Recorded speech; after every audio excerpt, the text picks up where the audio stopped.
40% business है वो events का बिजनेस है। कहते हैं कि गोरा काम करने से 50 साल पहले सोचता है। अगर आप 25% आमदनी बढ़ाएंगे तो गुजारा करेंगे ना। बुरा वक्त आता है, यही इंसान होता है, लोग पहलू बदल के चले जाते हैं। गरीब आदमी अपनी ख्वाहिशात को पहले पूरा करता है, इसलिए सारी उम्र गरीब रहता है। वो सेठ है ना, वो अपने आप को अक्लेकुल समझता है। आज का जो सेशन है, पिछले मैं 3 सेशन आपको बता दूं कौन कौन से। हमारा पहला सेशन था retail selling techniques. Retail selling techniques जो है ये बेसिकली सेल्समैन लेवल का था।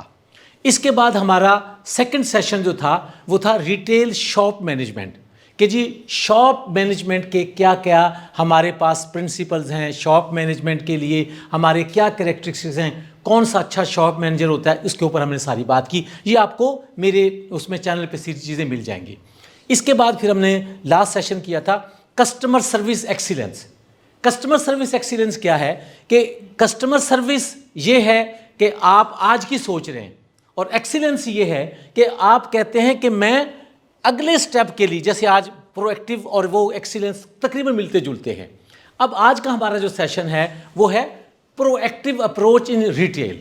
प्रोएक्टिव जो है ये 2 चीज़ों के ऊपर प्रोएक्टिविटी वर्सेस क्या है रिएक्टिविटी। एक है प्रोएक्टिव, एक क्या है रिएक्टिव। अभी कामरान साहब ने भी आपको बताया प्रोएक्टिव क्या है, जो आप आने वाले कल की सोचते हैं, और रिएक्टिव क्या है कि आपको धक्का पड़ता है, आपके सर पे पड़ती है तो आप काम करते हैं। दूसरे लफ्ज़ों में रिएक्टिव क्या है, ना इंजन की खूबी ना कमाले ड्राइवर, खुदा के सहारे चली जा रही है। हमारी पूरी कौम का जो अलमिया है वो यही है कि हमने सुबह उठना है, कहना यार आज कौन से कपड़े पहने, यार आज क्या करें, आज नाश्ता क्या करें। यानी हमारी पूरी जो ज़िंदगी है वो रिएक्टिवनेस पे बेस है। और प्रोएक्टिविटी जो है ये उन कौमों के लिए है जो कौमें तरक्की करती हैं, उन प्रोफेशनल्स के लिए है जो अपने प्रोफेशन में एक्सेल करना चाहते हैं, अपने प्रोफेशन में वो दूसरों से आगे बढ़ना चाहते हैं। मिसाल के तौर पे एक छोटा सा आपको लतीफ़ा सुनाता हूँ प्रोएक्टिविटी का। वो क्या है, 2 आदमी लड़ रहे थे। 2 आदमी एक जगह थे, एक था। जो एक बंदा था उसने कहा मैं मुक्का मार के तेरे 34 दंद तोड़ देने ने, मैं मुक्का मार के तेरे 34 दंद तोड़ देने ने। वो बंदा कहता पाजी दंद ते 32 होंदे ने, तुसी 34 किवें तोड़ोगे। उसने कहा तू इहदे नाल है, कहना हाँ, कहता 32 उहदे तोड़ांगा तो 2 तेरे तोड़ांगा। ये प्रोएक्टिव अप्रोच है कि उसने पहले से एंटिसिपेट कर लिया कि मैंने इसके 32 इसके तोड़ने, 2 इसके तोड़ने। उन्हें कहा पाजी लड़ाई बंद कर दो उसको। जब तो प्रोएक्टिव ये है कि आपने आने वाली सिचुएशन को पहले से एंटिसिपेट किया और उसके मुताबिक फिर आपने एक्ट किया। ठीक है, इसी तरीके से 2 चीज़ें मैंने आपको बताई, एक है रिएक्टिव, एक है प्रोएक्टिव। एक इसकी अगली साइंस भी है। वो क्या है, वो कहते हैं कि अंग्रेज या गोरा काम करने से 50 साल पहले की प्लानिंग करता है। क्या करता है, 50 साल पहले। मिसाल के तौर पे उन्होंने सोचा कि पाकिस्तान का या बर्र-ए-सग़ीर का 1947 में पाकिस्तान बना ना, ये 1947 में नहीं बना। उन्होंने 40-50 साल पहले सोचा कि अगर हमें कभी जाना पड़े तो हम इस मुल्क को, बर्र-ए-सग़ीर को, सब कॉन्टिनेंट को क्या करेंगे। उन्होंने कहा कि छोटे छोटे 3-4 टुकड़े करके जाएंगे। इंडिया को लहदा करेंगे, पाकिस्तान को लहदा करेंगे, इंडिया को के साथ पाकिस्तान के साथ बांग्लादेश होगा। ये 30-40 साल इकट्ठे रहेंगे, 15 साल ये नहीं रह सकेंगे, तीसरा मुल्क बन जाएगा। तो उन्होंने यहाँ से बीज बोए कि 50 साल पहले उन्होंने सोचा। 1947 में पाकिस्तान बना। आज आप देख लें कि इस वक्त बर्र-ए-सग़ीर के सब कॉन्टिनेंट के कितने हिस्से हैं, 3। एक पाकिस्तान है, एक इंडिया, एक बांग्लादेश है। इससे कहते हैं कि गोरा काम करने से 50 साल पहले सोचता है, और मुसलमान के सर पे पड़ती है तो सोचता है, मुसलमान के सर पे पड़ती है तो सोचता है। ये रिएक्टिव अप्रोच है। इससे एक अगली भी है, वो क्या कहता, सिख को 50 साल बाद पता चलता है मेरे साथ क्या हो गया। यानी आज उस वक़्त कायदे आज़म रहमतुल्लाह अलैह ने सिखों को कहा कि आप हमारे साथ आ जाएं, आप खालिस्तान जो है ये हमारे साथ मिलें। मास्टर तारा सिंह ने कहा कि नहीं, हम तो हिंदू से सिख कन्वर्ट हुए, हम हिंदुओं के साथ रहेंगे, नहीं हमारे साथ आए। आज उनको समझ आई है कि साढ़े ना की हो गया, आज वो कभी खालिस्तान में रेफरेंडम कराते फिर रहे। तो मैं एक जो आपको आज बात बताई है, ये आपको किसी किताब में नहीं मिलेगी कि गोरा 50 साल पहले सोचता है, मुसलमान के सर पे पड़ती है तो सोचता है, और सिख को 50 साल बाद पड़े। अच्छा, ये मैंने लफ्ज सिख इस्तेमाल किया है, असल में ये सिख हो, मुसलमान हो, गोरा हो, ये मेंटेलिटी है। ये क्या है? मेंटेलिटी है। यानी आप चाहे मुसलमान हैं, अगर आप सिखों की तरह बिहेव कर रहे हैं तो आप भी सिख ही हैं। अगर आपको भी 50 साल बाद पता चल रहा है मेरे साथ क्या हुआ है या कुछ यानी काम करने के, तो आप भी मेंटेलिटी आपकी भी सिखों की है। सो ये मैं आपको जो 3-4 चीज़ें बताई हैं, क्या है कि ऐसा नहीं करना कि सर पे पड़े तो आपने काम करना है, उस पर नहीं चलना कि इंजन की खूबी न कमाले ड्राइवर, खुदा के सहारे चली जा रही है। आपकी ज़िंदगी का कंट्रोल अगर आपके पास नहीं है तो आप जी शऊर नहीं है। आपकी ज़िंदगी का कंट्रोल अगर दूसरे के पास है, मिसाल के तौर पे आप घर से निकले, आप गाड़ी पे हैं, पीछे वाला जो है अपने मूड में बैठे हुए हैं, गुनगुना रहे हैं, पीछे वाले बंदे ने, गाड़ी वाले ने शरारतन आपको हॉर्न दिया, आपने गाड़ी का दरवाज़ा खोला और बाहर निकाल के उसको बड़ी सारी गाली दी। इसका मतलब क्या है? आपने अपना कंट्रोल उसको दे दिया, आपने अपना कंट्रोल उसको दे दिया। यानी गोया के आपके मूड को उसने खराब कर दिया। उसने आपको तंग करने के लिए हॉर्न दिया, आपने स्माइल दिया, वो शर्मिंदा हो गया। इसका मतलब है कि आपने रिएक्टिव अप्रोच अडॉप्ट नहीं की। हमारी जिंदगी जो है वो सारी की सारी 90% जो है वो रिएक्टिवनेस में गुजर रही है। रिएक्टिवनेस क्या है? प्रोएक्टिव क्या है? Fire prevention. क्या है? Fire prevention. यानी आग बुझाने के उसूल, आग बुझाने के तरीके आपने पहले से इस्तेमाल किए हुए हैं।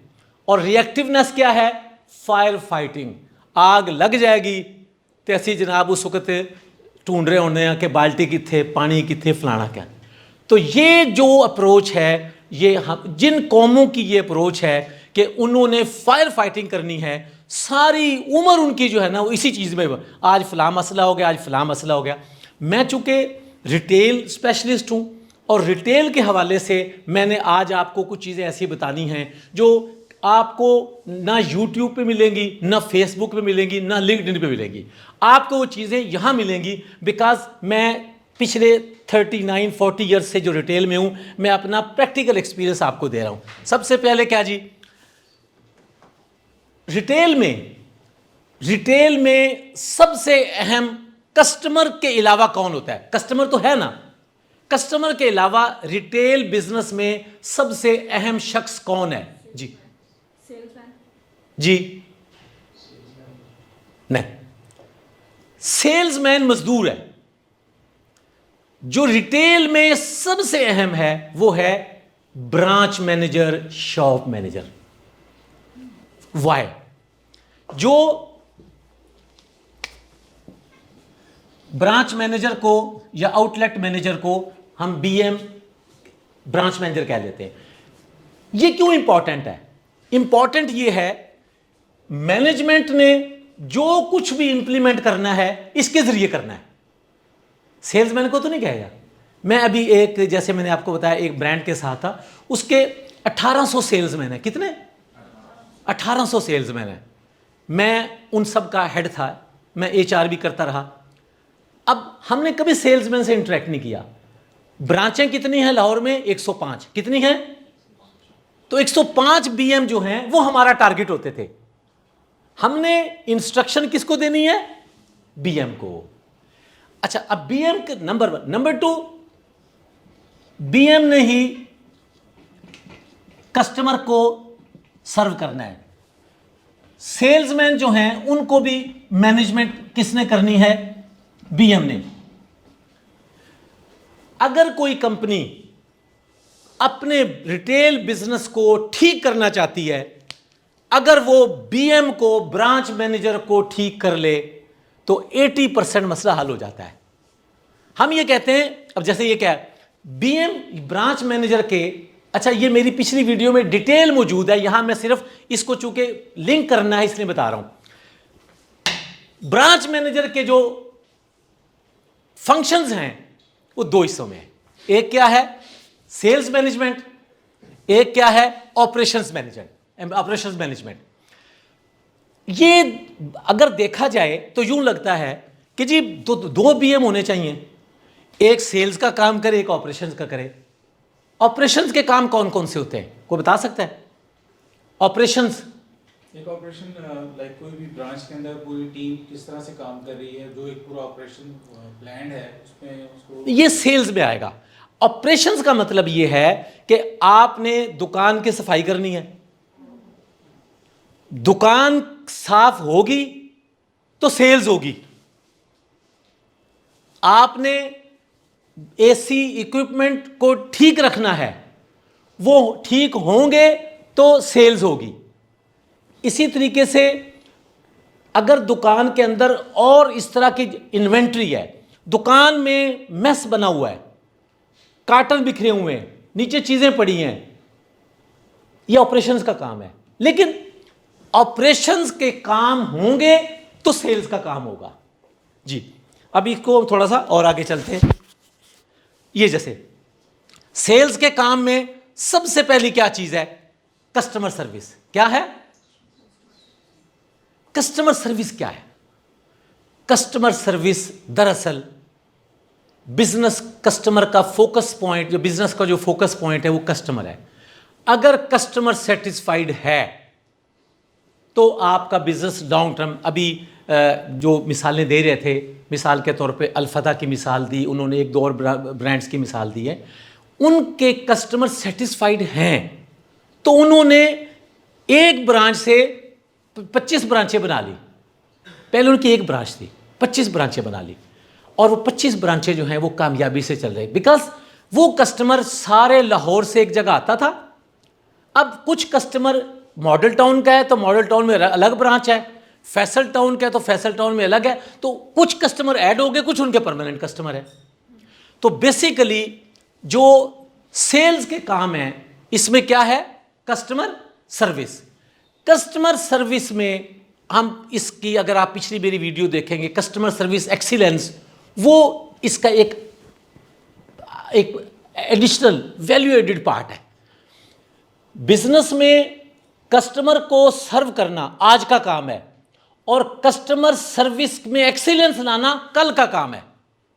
जो कारोबार अपने कस्टमर सर्विसेज में एक्सीलेंस कर रहे हैं वो फ्यूचर के लिए प्रोएक्टिव अप्रोच में चल रहे हैं, और जो आज का काम कर रहे हैं वो किस में चल रहे हैं? रिएक्टिव मैनेजमेंट में चल रहे हैं कि जी आज का काम आज। प्रोएक्टिव अप्रोच जो है वो क्या है कि आप कस्टमर सर्विस में एक्सीलेंस के बारे में प्लान भी करें, कोशिश भी करें, और उसके बाद ट्रेनिंग भी दें। इसके बाद क्या आ गया? Target achievement. देखिए, कोई कंपनी, कोई इदारा उतनी देर तक कामयाब नहीं है जब तक उसके टारगेट अचीव ना हो। अगर उन्होंने 1 बिलियन का टारगेट रखा है तो 1 बिलियन के टारगेट में उनका प्रॉफिट कितना होगा? 8 से 10%। कितना होगा? 8 से 10%। अब बाकी जो 90% है वो क्या है? एक्सपेंसेस हैं। अगर उनके टारगेट 1 बिलियन के अचीव नहीं हुए, उनके 90% हुए, तो प्रॉफिट नहीं है, जीरो है। जब प्रॉफिट नहीं होगा तो क्या होगा? तो कंपनी ग्रो नहीं करेगी। मिसाल के तौर पे अगर कंपनी का प्रॉफिट नहीं है तो सैलरीज तो वो दे रहे हैं, बोनस नहीं देंगे, बोनस नहीं देंगे तो स्टाफ टिकेगा नहीं। इसीलिए आपने कुछ ब्रांचें, कुछ ब्रांड देखे होंगे। अभी पिछले 15 दिन पहले मेरे कासिम अली शाह साहब से मुलाकात थी, तो मैं एक ब्रांड का जिक्र कर रहा था। ये चूँकि रिकॉर्ड हो रहा है, मैं बात नहीं कर सकता, तो मैंने कहा जी मैं आजकल उनका जो है ना वो रिक्रूटमेंट कंसल्टेंट हूँ। मुझे कहते राना साहब एक चीज़ नोट की है। मैंने कहा वो क्या? कह लगे हर 2 महीने बाद जाते हैं उत्थे एक नवा बंदा खड़ा होता है। मैं कहा जी उनका प्रॉब्लम ही यही है कि वो वहाँ पे स्टाफ रिटेन नहीं करता, रुकता नहीं है। रुकता क्यों नहीं है? कि प्रॉफिट मार्जिन कम है, हर साल अखराजात जो हैं वो कितने % बढ़ रहे हैं? कितने बढ़ रहे हैं? तकरीबन 20%। अगर आप अपने घर का भी देखें, आपके घर का बिजली का बिल पिछले साल से यूनिट अगर सेम हो तो बिल 30% ज़्यादा है। यानी आपने पिछले महीने अप्रैल में 300 यूनिट खर्च किए, इस दफ़ा भी 300 किए। पिछली दफ़ा अगर 15,000 आया, इस दफ़ा 25,000 आ जाएगा। इसका मतलब ये है कि हमारा जो, अब अगर आप 25% आमदनी बढ़ाएंगे तो गुजारा करेंगे ना, वरना क्या होगा? वरना आपको अपने अखराजात कम करने पड़ेंगे। अखराजात कहाँ कम करने पड़ेंगे? आप बच्चों की चीज़ों में कट लगाएंगे, आपको मेहमान आएगा उसकी चीज़ों में कट लगाएंगे। अच्छा, ये एक विशियस साइकिल है। विशियस साइकिल समझते क्या है? विशियस साइकिल दरअसल एक शैतानी चक्कर है। यानी आपने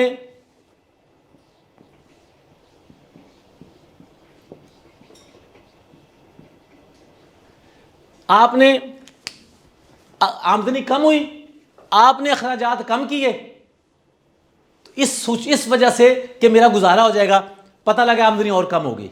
कैसे? जो मेहमान की आप खातिरदारी कर रहे हैं, जब आपने मेहमानों को बुलाना कम कर दिया ये सोच के कि मेरा खर्चा कम हो जाएगा, पता लगेगा वो आपकी इनकम और कम हो गई है। क्यों? अल्लाह ताला ने उनके हिस्से का रिस्क आपके रिस्क में रखा हुआ था। उनके हिस्से का रिस्क आपके रिस्क में रखा हुआ था, वो निकल गया तो रिस्क और कम हो गया। मैं एक जगह पे पढ़ रहा था, एक बंदा बहुत बीमार था, बीमार होके कारोबार तबाह होने लगा, कारोबार ख़त्म होते होते बीवी को कैंसर हो गया, मसाइल पैदा हो गए, वो बहुत बिल्कुल यानी ख़ुदकुशी के दाने पे पहुंच गया। वो एक अल्लाह वाले के पास गया, कहने लगा जी बुज़ुर्गो, मेरे हालात जो है ना ये कोई 2-3 साल में ख़राब होते जा रहे हैं, मैं सीधा भी कदम उठाता हूँ उल्टा जाता है। वो अल्लाह वाले थे, उन्होंने कहा यार तुम पीछे ज़रा सोचो। उन्होंने आंखें बंद की, सोचा। अब वो साहिब कश्फ थे, उन्होंने कहा तुम्हारे पास कोई नूर मोहम्मद नाम का कोई बंदा था? उसने कहा जी मुझे पता नहीं है, मेरे पास तो फैक्ट्री थी, मैं जाऊंगा मुंशी से पूछूंगा। अच्छा, कहता जाके मुंशी से पूछ के आओ। वो चले गए। उसने अपने मुंशी को कहा रजिस्टर देखो यार, हमारे पास कोई नूर मोहम्मद था? उसने ढूंढा, हाँ। कहता जी 3-3.5 साल पहले हमारे पास एक माली था नूर मोहम्मद। वो आगे बुजुर्गों के पास, बुजुर्गों पता तो लग गया नूर मोहम्मद था, माली था। कहता सोचो कुछ हुआ था? कहता हाँ मुझे याद आ रहा है कि मैं एक दिन पेंट कोट टाई लगा के अपने किसी डेलीगेशन के लिए निकला हूँ। वो माली जो था ना वो पौधों को पानी लगा रहा था, उसको नहीं पता मैं बाहर निकला हूँ।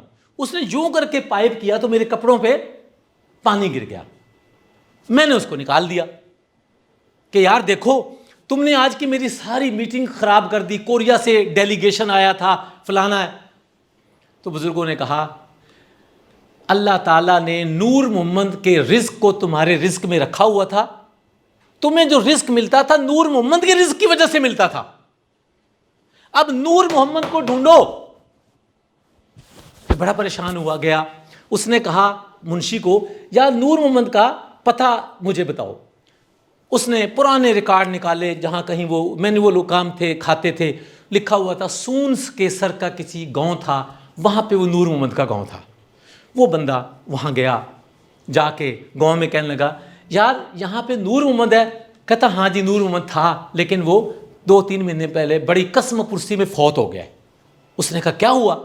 उसने कहा जी कहीं लाहौर में नौकरी लगी हुई थी, वहाँ से उसका घर चलता था, एक बेवा उसकी बहन थी, कुछ और फैमिली के लोग थे, वहाँ से पैसे भेजता था। जब उसकी नौकरी ख़त्म हुई तो नूर मोहम्मद यहाँ आ गया, उनके घर में फाके हो गए और वो बेचारा बड़ी कसम पुरसी में जो है ना वो दुनिया से चला गया और बड़ी बद्दुआएं दे रहा था कि उसके हालात जिसने ख़राब किया अल्लाह उसका बेड़ा गर्क करे।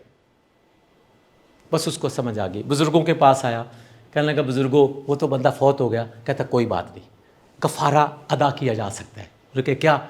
उन्हें कहा आप उनके जो ज़ेर कफ़ालत लोग हैं उनकी कफ़ालत शुरू कर दें।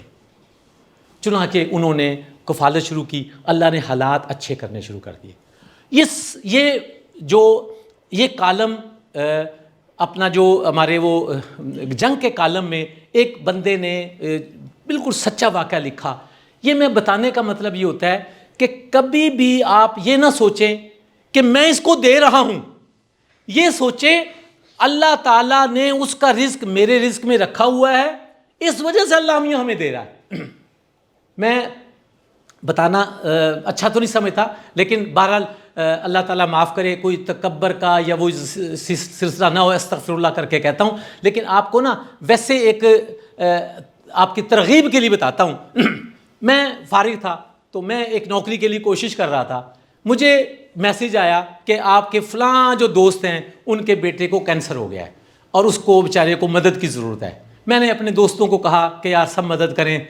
तो मैं जब जा रहा था तो मेरे दिल में ख्याल आया, मैं कहा या अल्लाह आज मैं जा रहा हूँ, अगर ये मेरा इंटरव्यू पास हो गया और या अल्लाह ताला अगर मुझे ये नौकरी मिल गई तो 1 महीने की तनख्वाह जो है ना मैं उसको दे दूँगा। मैं गया, ठक करके उसी दिन नौकरी मिल गई। अब आप देखें, महीना 1.5 महीना मैंने अपनी तौर पे जो कर सकता था करें। बाद में वो जो मेरे दोस्त का बेटा है बेचारा कैंसर में सरवाइव नहीं कर सका, लेकिन मैं अभी उसके वो जो देना था वो भी पूरे नहीं हुए थे। तो मैंने अपने आप से सवाल किया कि कमर जुल्फ़कार अब क्या करूं? तो अल्लाह ताला दिल में डाला, अब ये तुम उसके बच्चों की कफ़ालत करो जो तुमने उसके बकाया पैसे उसके इलाज के लिए रखे थे। तो मैं ये सारा जो आपको बता रहा हूँ कि प्रोएक्टिव अप्रोच ये है कि आपकी ज़िंदगी में भी अगर प्रोएक्टिव अप्रोच है तो आप कामयाब हैं। और अगर आप ना इंजन की खूबी ना कमाले ड्राइवर के सिलसिले में चल रहे हो तो फिर इसका मतलब है आपकी ज़िंदगी का कंट्रोल आपके पास नहीं है। हमारे रिश्तेदार, हमारे दोस्त, कई रिश्तेदार ऐसे होते हैं कि जिनकी हम कहीं कफ़ालत कर रहे होते हैं, अल्लाह ताला उनकी वजह से आपको दे रहा होता है। सो ये मत सोचें, बल्कि ये ना कहें मैं उसको दे रहा हूँ, ये शुक्र करें अल्लाह ताला। वो वासिफ अली वासिफ जो है ना, उसके पास एक बंदा आया, कहता जी सॉरी मौलाना इशफाक साहब, डॉक्टर जो इशफाक अहमद साहब हैं, उनके पास आया, कहने लगा जी बाबा जी मैं फलाने नू ए दिता। उन्हें कहा तू अपने कोलों दिता? वो दिते विचों दिता, और तू कोई अपने कोलों दिता, दिते हुए जो दिता, यानी अल्लाह ने तुम्हें दिया है। इस पे भी अल्लाह का शुक्र करना चाहिए कि ए मेरे अल्लाह, आपका फजल, आपका करम है कि आपने मुझे तौफीक दी और मैंने ये काम किया।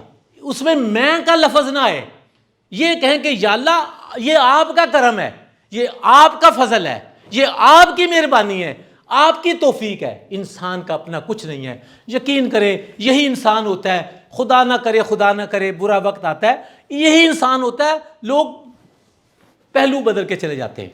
आप किसी को फ़ोन करते हैं, वो कहता है मैं मसरूफ़ हूँ, बाद में बात करूँगा, बात ही नहीं करता, यार पता नहीं पैसे मांगेगा।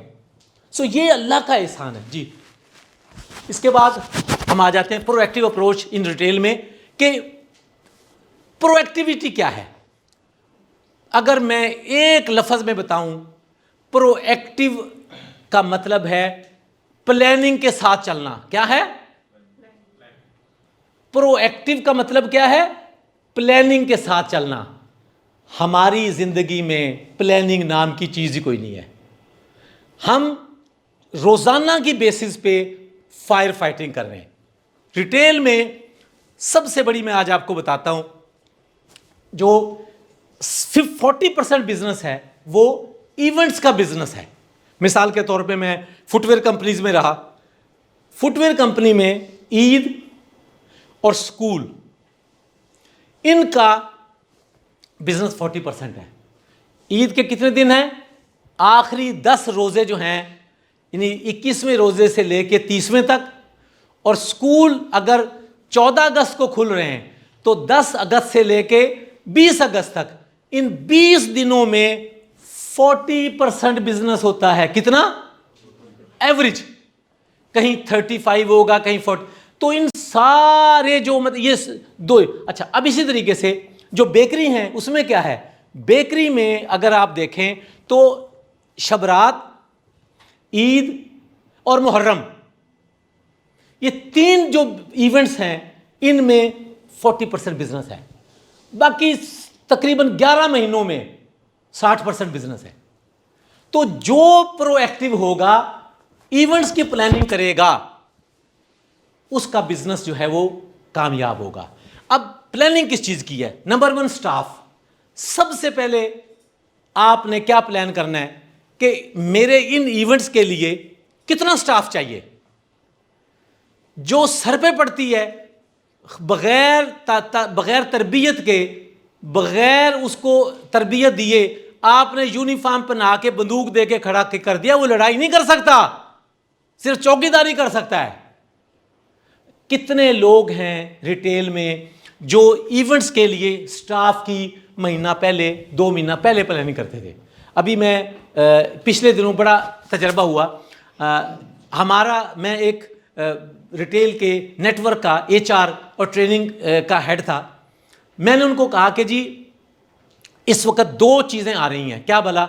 एक आ रही है हार्वेस्टिंग, जिन्होंने पंजाबी कहते वाडी, एक, और दूसरा आ रही है ईद। गरीब आदमी का प्रॉब्लम क्या है? मैं दूर निकल जाऊंगा लेकिन आपको बता भी जाऊं। एक किताब है रिच डैड पुअर डैड, उसको आप बुक समरी सुने। वो कहता है गरीब आदमी कौन है? गरीब आदमी वो है जो सबसे पहले पैसे आते हैं अपनी ख्वाहिश पूरी करता है। और अमीर आदमी कौन है? ये माइंडसेट है। अमीर आदमी कौन है? अमीर आदमी वो है जो पहले पैसा इकट्ठा करता है, ख्वाहिशात बाद में। मिसाल के तौर पे हर गरीब आदमी के पास 50,000 का मोबाइल होगा, 70,000 का मोबाइल होगा, चाहे उसको लूट के करना पड़े, मांग के करना पड़े, चोरी। क्यों? उसकी ख्वाहिश है कि मैंने मोबाइल रख के लोगों को दिखाना है।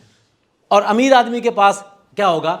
10, 15, 20,000 का मोबाइल होगा। वो कहते हैं यार जब मैं अमीर हो जाऊंगा तो मैं। इसी तरीके से गरीब आदमी अपनी ख्वाहिशात को पहले पूरा करता है, इसलिए सारी उम्र गरीब रहता है। अमीर आदमी क्या करता है? अमीर आदमी पहले अमीर से अमीर होता है, फिर वो कहता है यार ये तो मैं चीज़ें कर ही लूँगा ना। ईद आती है, शबरात आती है, गरीब आदमी को आप 10 गुना तनख्वाह दे दें, मैं ईद तक घर ही करनी जी, तुसी जो मर्जी को, ਤੁਹਾਡਾ कारोबार बह जाए, ਤੁਹਾਡਾ कारोबार ख़त्म हो जाए, उन्हें ईद घर करनी है।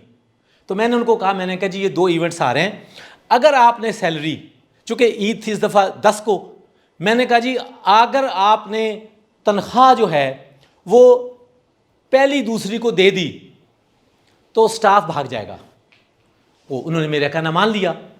1 दिन 2 दिन माना, 10-20 लोगों ने फ़ोन किया, उन्होंने मुझे कहा कि जनाब बात ये कि लोग तो बड़े तंग कर रहे हैं। मैं कहा जी लोग तो तंग करेंगे, लेकिन अगर आपने तनख्वाह दे दी तो जो हार्वेस्टिंग वाले लोग हैं और ईद वाले लोग हैं ये भाग जाएंगे, उन्हें कुछ नहीं होता जी, चलो करो जी। मैंने कहा ठीक है जी, आपकी कंपनी है। चूँकि जो सेठ है ना वो अपने आप को अकले कुल समझता है। मेरा एक सेठ था, कहता कमर साहब की हो गया, मैंने 37 साल हो गए ईदा लगानियाँ। मैं क्या, मुझे 39 साल हो गए काम कर, मैं आपसे 2 साल पहले से काम कर रहा हूँ, की होया।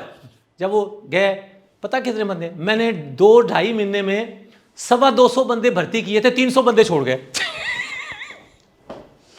225 बंदे 2-2.5 महीने भर्ती किए, 300 बंदे छोड़ गए। अब दुकान पे क्या जी, कोई दुकान खुल नहीं रही क्योंकि बंदे कोई नहीं है, किसी दुकान पे कैशियर नहीं है, किसी दुकान, अब इसे बड़ा बुरा होया। मैं कहा जी आपको समझाया तो था। ये रिएक्टिव अप्रोच थी, प्रोएक्टिव अप्रोच मेरी थी कि जनाब अगर मैंने कहा था आप आधी सैलरी दे दें ताकि लोगों के ज़रूरियात पूरे हों, और आधी सैलरी आप ईद से दूसरे दिन दे दें। आप यकीन करें उनका बिजनेस पिछले साल से 17% कम हुआ है। कितना? 17%। रिएक्टिव अप्रोच से। ये पाकिस्तान, आखिर में मैं आपको छोटी सी वीडियो सुनाऊंगा। प्रोएक्टिव और रिएक्टिव में एक जो तकरीर है, एक जो प्रेजेंटेशन है कामरान साहब ने की, एक मैं कर रहा हूं, उन्होंने की आपको थ्योरेटिकल, मैं आपको प्रैक्टिकल बता रहा हूं। इसके बाद एक जो वीडियो दिखाऊंगा वो कौमों की अप्रोच है, वो कासिम अली शाह साहब की मैं आपको वीडियो दिखाऊंगा। तो मैं बात ये कर रहा था कि सबसे पहले ये मैं आपको प्रैक्टिकल बता रहा हूं। आप रिटेल से हैं या रिटेल में जब कभी आना जाना होगा आपको, तो सबसे पहले स्टाफ की आपकी प्लानिंग बड़ी ज़रूरी है। अगर आपको इवेंट्स में 40% बिजनेस अगर आपने इंश्योर करना है तो आपने क्या करना है, अपने स्टाफ की तैयारी करनी है। स्टाफ को चाहे एक्स्ट्रा पैसे दे दें। मेरा भी एक छोटा बिजनेस है, अभी वो हमारा गर्मियों में पानी का बिजनेस है, तो उसमें गर्मी में तेज़ी होती है, हमने 2 बंदे ज़्यादा रख लिए। वो मेरा बेटा कहता है पापा जी 2 बंदे ज़्यादा रख लिए। मैंने कहा बेटा जब बिजनेस बढ़ेगा, कोई बंदा बीमार पड़ जाता है, कोई बंदा, वो आपको एक मिसाल सुनाता हूँ। जब तकसीम हो रही थी रिज़्क की, अब ये मैं नाम लेने का मतलब बरादरी नहीं है, ये एक सिंबॉलिक है। एक अराई बरादरी से था, एक जाट बरादरी से था, एक राजपूत बरादरी से था। अब मैं राजपूत में अपने ऊपर सारा मजाक करवा रहा हूँ, लेकिन बात सच है। अराई से पूछा फरिश्ते ने, की लेना है? उन्हें कहा 2 किले ज़मीन दे दे ते 3 बैल दे दे। उस वक्त खेती बाड़ी के लिए। फरिश्ता कहने लगा, मार साहब, चौधरी साहब, मियाँ साहब, वो वाई तो 2 बैला ना होंगी है तो तीजे ना की होगा? उन्हें कहा कोई बीमार पै जाता है, थक जाता है। ये उनका प्रोएक्टिव अप्रोच है। अच्छा जी, अब उन्हें कहा ले जा। अब जट आया, हाँ भाई चौधरी साहब की चाहिए? उन्हें कहा 2 टगे दे दे तो 2 मुरब्बे ज़मीन दे दे। उन्हें कहा की करेगा? उन्हें कहा सब्जी सुब्जी तो राई भाई ने लानी है, मैं तो कणक लावांगा तो बाकी अपना वेला औखा पीवांगा, मैनू तो बस 2 बैल दो। तीजे एवं वक्त आया करना। चलो जी, अब राणा साहब आए, राजपूत साहब आए। हाँ जी, फरिश्ते ने पूछा, हाँ जी राणा साहब की चाहिए? उन्हें कहा 1 बैल दे दे तो 2 पिंड ज़मीन दे दे। उन्हें कहा राणा साहब अकल सलामत है? कहता की? वो कहता 1 बैल 2 ढग्गे नाल तो वाही होंगी तो दूजा ढग्गा कितों लेगा?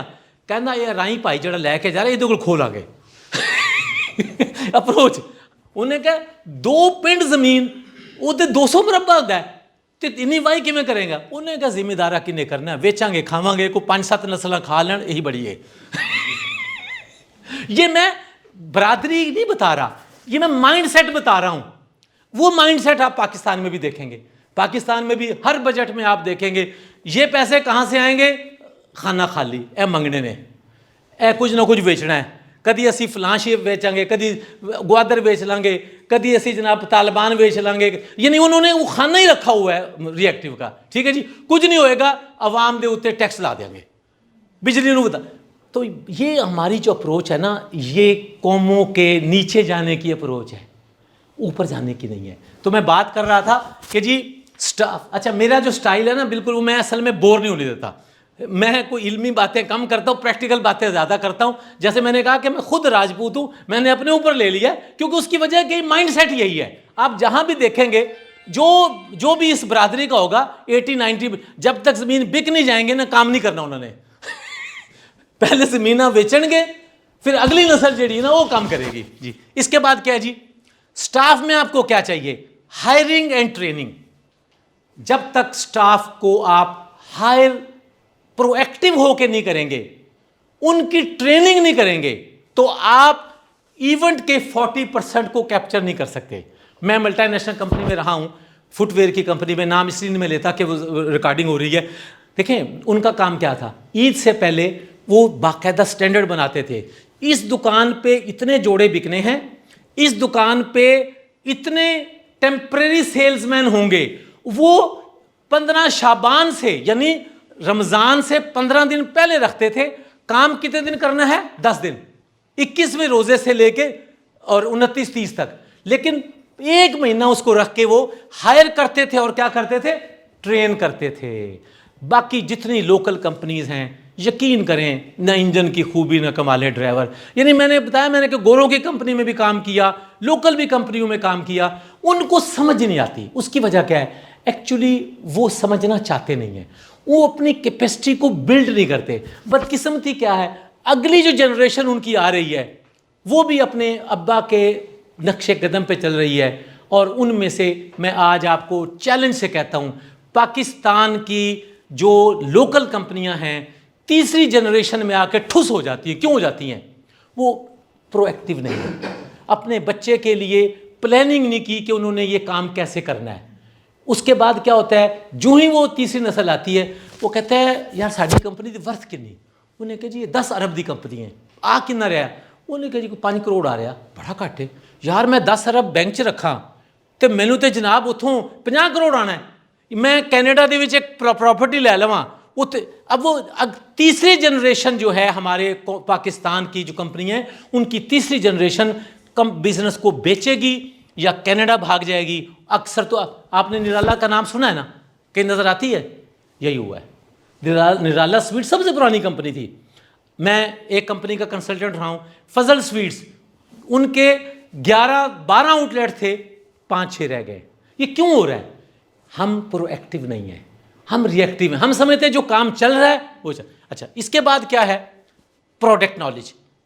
जो प्रोएक्टिव रिटेल वाला है वो प्रोडक्ट नॉलेज पे काम करता है। कामरान साहब ने बहुत अच्छी आपको मिसालें दी हैं कि आज का जो हमारा सेल्समैन है उसके पास प्रोडक्ट नॉलेज नहीं है, और प्रोडक्ट नॉलेज देने के लिए कोई शऊरी कोशिश नहीं हो रही। शऊरी कोशिश का मतलब क्या है कि प्लान करके नहीं हो रहा, प्रोएक्टिव नहीं है। हम कहते हैं प्रोडक्ट भेज दिया। मल्टीनेशनल कंपनीज क्या करती हैं? वो, मैं कंपनी में था, मेरा काम था कि जी जब नया प्रोडक्ट आए उसके साथ एक ब्रोशर भेजो। उसको हम कहते थे, ये चीजें आपको इंशाल्लाह याद रहेंगी। वो तो क्या था? FAB, feature and benefit. Feature and benefit क्या है? मिसाल के तौर पे ये जूता जो है ये लेदर का बना हुआ है, ये क्या है? इसका फीचर है। ये क्या है? उसकी खुसूसियत है, फीचर है। बेनिफिट क्या है कि जी गर्मियों में गर्म नहीं होता, पाँव में एलर्जी नहीं होती, पॉलिशेबल है, ये बेनिफिट है। हम जब भी कोई प्रोडक्ट नया भेजते थे उसके साथ FAB का मुकम्मल बताते हैं कि फीचर ये है, बेनिफिट ये है। तो यहाँ पे क्या होता है? यहाँ पे जैसे मैंने कहा लत वकल प्रोडक्ट भेज दिया, किसी को समझ आई, कस्टमर खुद ही ले जाता है। लेकिन ये ज़्यादा देर चलने, कामरान साहब ने भी यही बात कहा कि बैंक का जो आज का मिजाज है ना, एंटी कस्टमर सर्विस का, ये ज़्यादा देर नहीं चलेगा। जिस वक्त इनके इंटरेस्ट रेट, अभी तो क्या है, अभी तो लोग पैसे बैंक में रखते हैं, जब इंटरेस्ट रेट कम होगा, सर्विस नहीं होगी, इनमें से बहुत सारे बैंक वाइप आउट हो गए जी। इसके बाद आ गया ऑपरेशंस। ऑपरेशंस में जैसे मैंने कहा हाउसकीपिंग।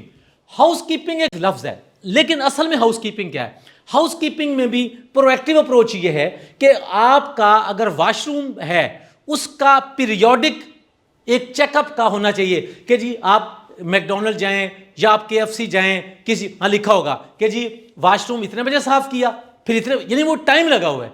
और जो लोकल कंपनियों में वहाँ क्या है कि जनाब आप जिस वक्त जाएंगे वो उस वक्त स्वीपर आएगा जिस वक्त इंतहाई गंद में होगा, या लोग वजू करके, जोहर का टाइम है ना, वो वहाँ नहीं खड़ा होगा। वजू के टाइम क्या होगा?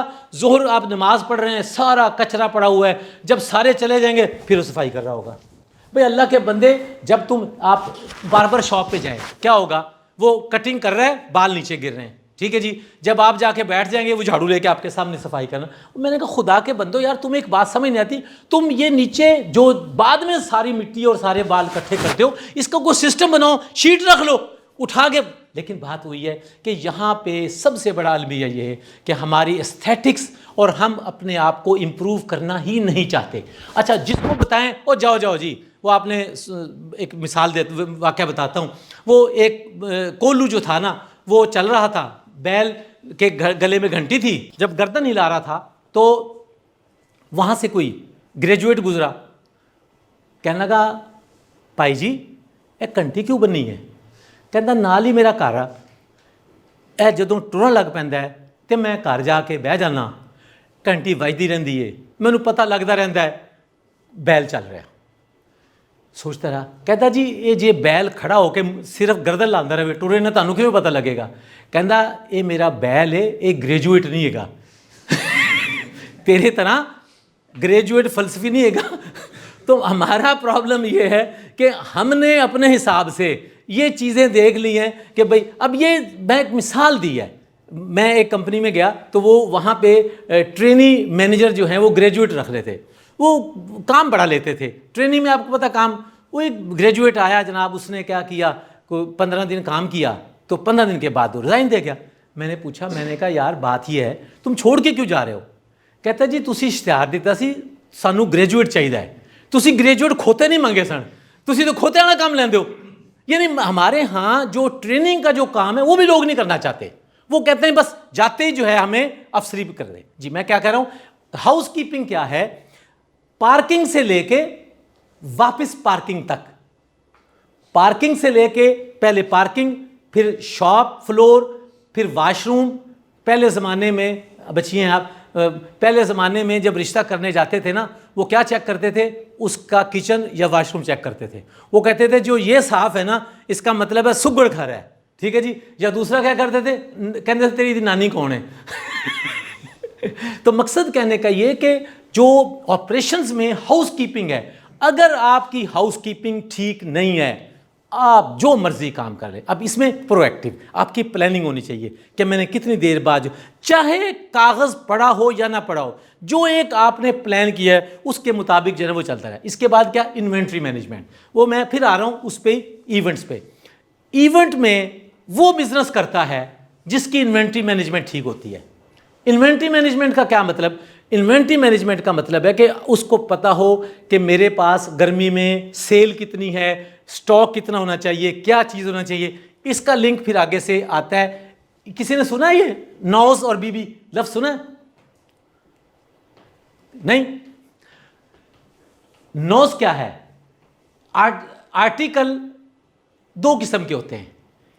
एनओएस क्या है, नॉट आउट ऑफ स्टॉक, यानी वो आर्टिकल कभी भी आउट ऑफ स्टॉक नहीं होना चाहिए। मिसाल के तौर पे अगर बेकरी है तो क्या होगा, डबल रोटी, क्या होगा, अंडे। अगर पान की दुकान है तो क्या होगा, गोल्ड लीफ का सिगरेट। ये एनओएस है, गोल्ड लीफ का सिगरेट। बाकी अब कैप्टन गोल्ड लीफ का सिगरेट, ठीक है जी।